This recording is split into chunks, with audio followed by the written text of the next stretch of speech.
Patuloy na lumalapit sa silangan ng Bicol Region ang mga call upon mula sa Bagyong Leon, Kung Ray, dahil sa patuloy nitong pagkilos pakanluran papalapit sa bansa.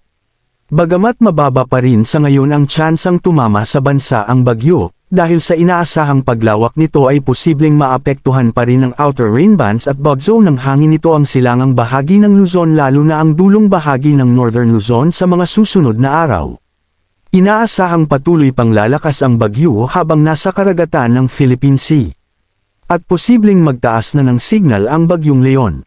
Inaasahang hawatak din ito ng southwesterly wind flow na magdadala ng mga pag-ulan sa southern Luzon kabilang ang Metro Manila, Visayas, at ilang bahagi ng Central Luzon sa susunod na 3 hanggang 5 araw. Maging alerto at handa pa rin sa banta ng mga biglaang pagbaha at pagguho ng lupa, manatiling nakatutok sa weather balita para sa bago pang update. Thank you for watching.